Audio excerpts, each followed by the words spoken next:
Roots of the soul, they hold me tight. Branches of love, they reach for light. Oh, the earth and sky, they make me whole. Feel the rhythm, feel the roots of the soul.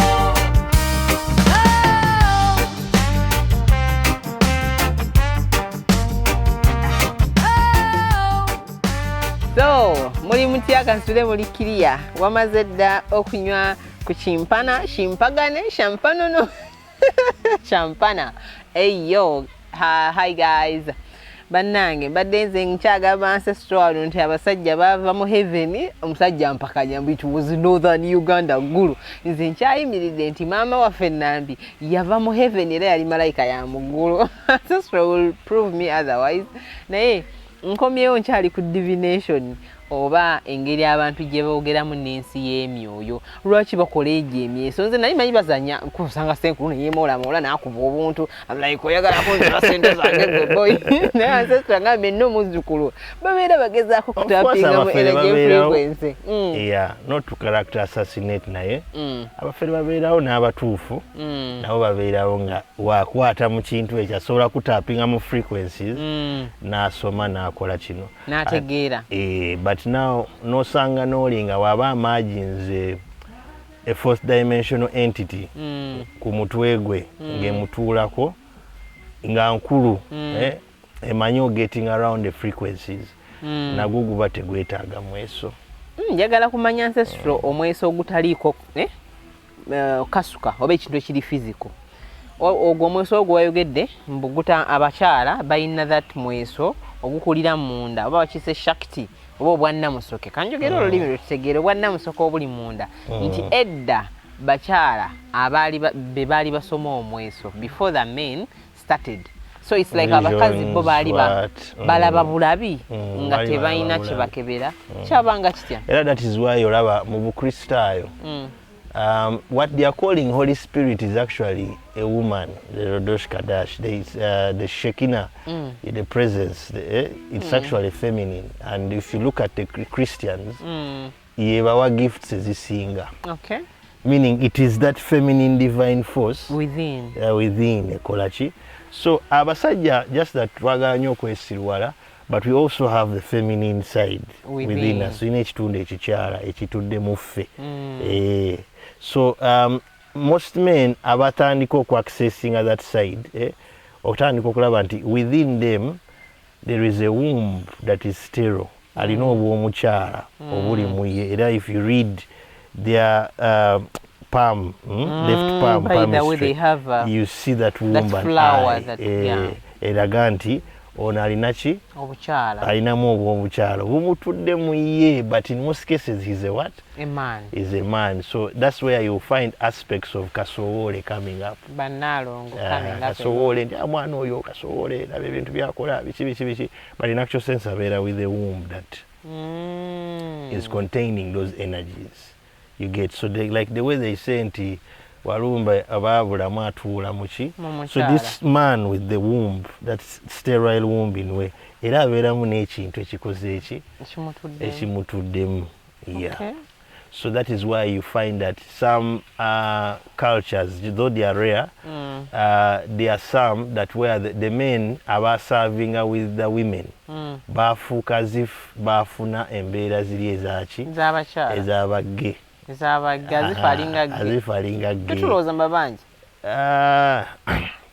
Of course, the reason why tugamba nti mabanja is because onotanaba kwetereza that womb. Kubanga wosamira, that womb starts to at least contain narrating a little bit of your masculine side of ekitundu ky'ekisajja expressing more. So that's why they say nti banalongo bakola ki bamubanja oyo. But in actual sense, Nedda abeera born with a womb, meaning he can hold the Shakti within him if it is not corrupted by Chiwanuko Omulalo, who is also kasowole. Kitegedde. Kati ancestral abakyala banino like ogabe balina obwannamusoke mu bbo. Kati okukebera kwabwe yabeeranga awo n'alowooza oba n'alaba balina mmandwa bazalibwa mmandwa misambwa like omuntu okebera nga tolina kyokozesa because we are used to have something nti at least ebanga ekuwa validation nti nina kyendaba nkebedde bwe nti kyetaagisa ky'omuntu ogamba nti nze nkebera bwe nti ng'omukazi. There is a reason why cultures ezisinga n'amadini agasinga they sideline the woman. Okay. And they wanted this woman to be taught, actually that's what it is originally. They want this woman to be taught by the man. Amusomese eddiini, amusomese eki, because the new priesthood of the Semwezis was meant to replace the Namwezis, because priesthood ya Namwezi yasooka. And to be a priestess of the Namwezi is what you're seeing the Rastas adapting with the Nyabingi cult and lifestyle into these women used to grow their hair long. So now, Oya Atula Kumwezi, or the high priestess of the moon, was the one they were calling who? Namwezi. And that high priestess of the moon represented the three tribal sisters. Obedda byogerako abedda okitegedde. Sirina Semwezi. Ndawula Semwezi nze kati gwe Namwezi bayina mbadde simulangako. So, the hunter, Yurungu, or whatever they call him, yewe yagenda nga awamba the rights, the ancient rights of the Namwezi, because the Namwezi office was only meant to be for what? A woman. So he corrupted it, and he was the first to put their men as Semwezis, who in a way corrupted the system. So where wambe chitundu echo, that is where now it was forbidden for any woman okuyingira that office again. So in churches, a woman is not supposed to teach. Basically, churches worship the moon. That's why I'm saying oba Namwezi or Semwezi. Byonna amadini gonna byonna byolaba biva kuki? Kumwezi. Biva ku mwezi. That is why emyoyo eje giva ku mwezi oba mu Semwezi or Namwezi. It is not just defined or contracted by culture. It can come and say, genda osome Bible otandike church. Genda okole kino okitegedde. Teri confined to that, because system ezo zonna ziva kuki? Ziva ku mwezi. Yeah. So the whole thing was corrupted, but now with the Semwezi he has to do a lot. Olwokuba musajja alina okuyiga omweso, alina okuyiga okusamira. So they created a system, their own system of elevating to the moon, kubanga buli muchwezi agala kubuuka kudda kuki? Kumasanganzira g'omwezi. That's what I'm trying to show you. So in a way, the woman was sidelined after her being captured. So omukyalo okukebera nga as a Namwezi, basically yali abesinga ku intuition. Intuition, yes, neewuliraye, because the moon is moods. It's also mood, feelings, emotions, what. So she could check. That is why it is so easy. Never family settings. It is so easy for the mother to know mwana wange ki. Tata toyagala kulya gwamanyi. N'emigo n'aleeta. N'emigo n'akola ki? Oyo mwana wamukoze ekyejo. Yes. Mwana mukoze ekyejo biki omukuzanya ekyejo sibyagala ebyo. But you be there feeling your child is sick. Yeah. And after so days, the natural tenderness of a woman made her a natural healer as well. And for the man, ngeri gye yakulamu, it made him the jembe or the mutabazi, or in ancient times what they are calling the bodyguard. Because this Yurungu was also Bukuku, was also Isaza, originally was a bodyguard. So abakyala ndabye nti kat priesthood tekyali mu nnyo bakyala nga bali mu nnyo abasajja. By the way, kizibu osanga nankulu omukazi era tulina n'enjogera mu culture munansonyiwa sikuba ndi muntu wa nnono. I'm always teaching that. Naye okusanga bagamba abakazi tebanyambaza, abakazi tebansamiza.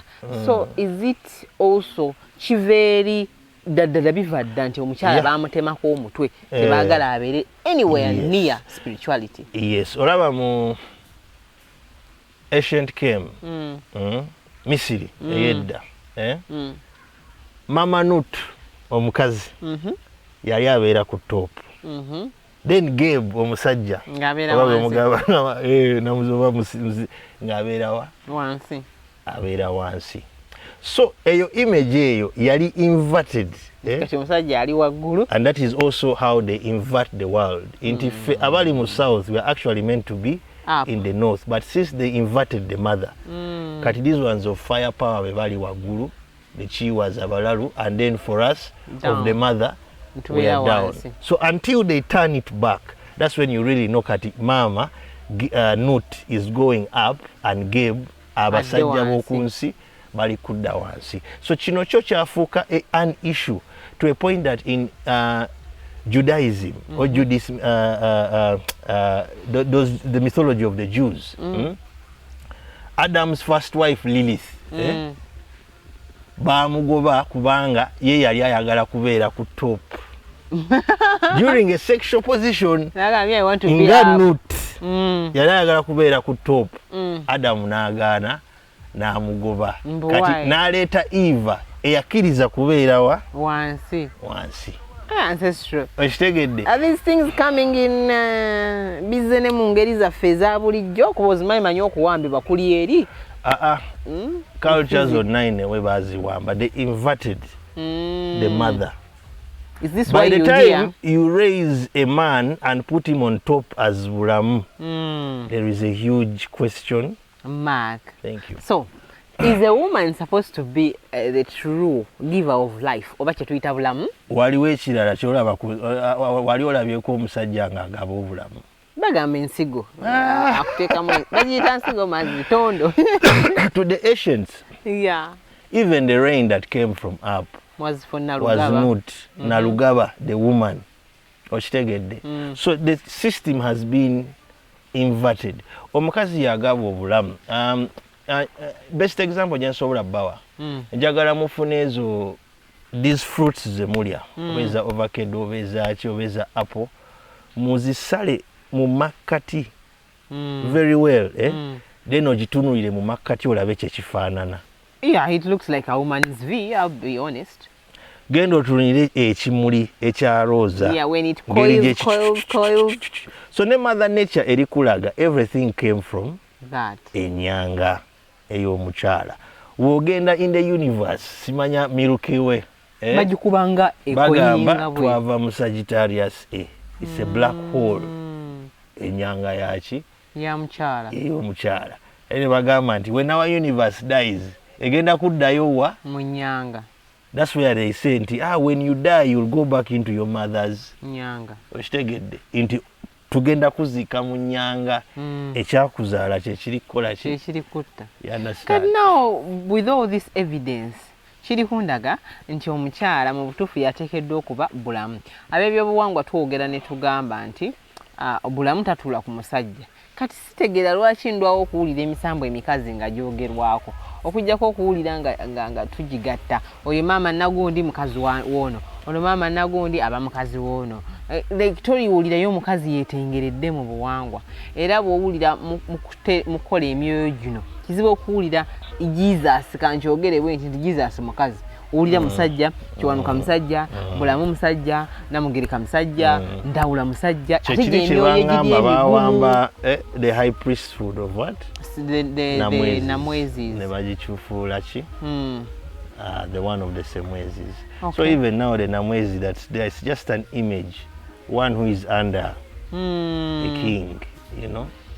Wow. So right now mweno era, personally I feel Mother Earth ali kuzuukuka oba ebitundu by'omukyala biri mu kuzuuka kubanga okusinziira ku bubaka bwe tulaba eri abantu baffe olaba nnyo ekitundu ky'obukyala kaakati nga muzzukulu njogere nti omukyala azuukuse oba nsala mugambo Era yogera nti ebintu ebyatubuzaabuza because of a lot of karaoke nedda alina okubeera gune kati tutandise okuzuukuka and reason and think ekitegedde we bagamba nti genda obiike ennyanga kati katukozese common sense if your mother died and her thing was open and exposed wouldn't you want ogenda obikkeko? Oh, of course I try so hard like hey mama bannange even so feel bagamba ashamed. genda obiike ennyanga kati ne bagamba nti banaalongo bakuloosa bakulaga ki ennyanga ebituli byabwe ekitegeeza tonaba kukola ki so kino ekyokubiika ennyanga literally was meant to cover the nakedness of these women. So it stands to now covering omusajja. Why? Later on, because after the Yurungu, another one came Nawamba. But this one was like albino white, or the one you're saying like a Chiwanuka guru or something. He's the one Najana Kolachi. Naye Mukuwamba, he was also like Enabamba, or he came from beings ezali zirinachi. Sexual organs, two private parts. Okay. What distinguished those beings? Kubanga, the war we are having is between the divine feminine and the undivine feminine. Because the man is also a woman. The undivine feminine. So, it is. They have X in them. Kati, chemba ngeza kugamba before I lose my train of thought. Nti the man is also a woman. Yes.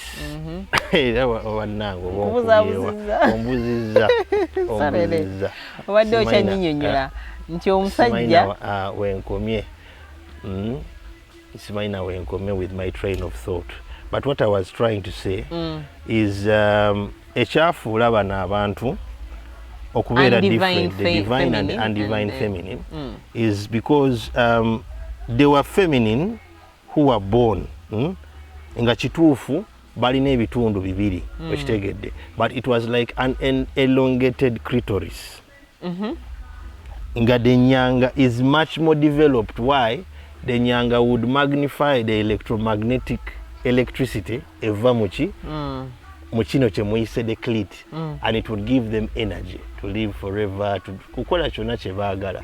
But those who use that energy badly, wombu zaabwe, they started to close up more, and ekitundu kino that is like a clit nekitandika okukola ki okutengeka. That's why I told you it's a war between the divine feminine and the undivine feminine. So wekyafuuka more of nga kireebeeta wabweru wetuti, those ones were expelled from the world of the normals. Nti mwe temuli ki, temuli maffe. So they had to look for a new territory okukola ki, okwetandikira ki ekyabwe. So that's why you see most of these beings and what you're calling orishas and misambwa, you will find that balina ekitundu ekyo. But you'll find that ekitundu kino ekyomusajja is longer than the other one, the womb that is hidden, meaning he's an undivine feminine. So the undivine are the ones who took over the office of the Semwezi or Namwezi. Yeah. Wow. They have wombs naye ziri sterile. Okay. Sterile meaning they can't give birth. Yes. So okufuna ekyo kubanga bawamba n'okiteeka waggulu n'okifuula essence esingayo eyabulamu, nze mba ndaba oba okoze majani. Yes, a great deal, because these beings also split. They can split the essence. Kachine ekitundu kye that is like a sterile woman, wekimuvaamu it comes obedient like a kazana, era it is nothing without the other one. So that's why bakulembeza ono omusajja then omukazi oyitawo obuyisi ogoberera musajja. Even here by the munono abasamira nti omukazi akola bya bbaawe tasamira bibye asamira bya obuyisi, because they are trying to show this Eve who accepted to sleep down underneath. So ye yakkiriza okuba nga agondera buli kimu ekigenda mu maaso mu nsi. Naye oli omukazi yali equal with Adam or the adapa, ye yagaana I'm you, we are equals, njagala kubeera ku top, because it's the ancient way. Nut was above Geb. Geb are the gods of the earth. Abasajja basa, what you're calling the Salongo. So chili inverted, and since it has been inverted for so long, it has now become normal. And no. Now it's nature, right? Yeah, but when you look back, years back, it wasn't like this. Tulina chance eyaba Geb okukkiriza mubeere wansi tubeere ku top, oba teri chance? Chiringo gamba, of course, I don't think so, because right now it's just now for the women to fight for. It's chaos. that spirituality and their light to come back. Okay. Because this system has been going on for years. Very many Ages, years, talking about and years. Yes. So it is in our DNA. Naturally, we think. Mukazi ali wansi wa musajja. Olina obeerawo nga nkutegeerera. Ate n'ebikamba mulina okugobera yaki? Byataata. But ate nga kabaka agobera kya maama we. So ekitagatta. It's crazy. So the more you go deep down that rabbit hole, bingi bitandika kukola ki? Okusituka. Otandika kati okutegeera nti so this is what it actually means. We are versing the divine feminine is versing the what? The undivine. Nasemba okuwakanya omuntu omu nga mugamba nedda naffe tulina obuyinza bangamba ngende nzijjeko amayembe nina amayembe mangi nnyo nzikuwa nakayaga togenda kusoboka era fuba okulaba nga bakutikkula ekitundu ekisajja mu bulamu bwo so that you can be a woman. So ekitegeeza abasomesa baffe si mu bubi twetaaga tuddeyo tunoonyereze ku ancient knowledge eno tulabe ddala byavaawa byatandikirawa.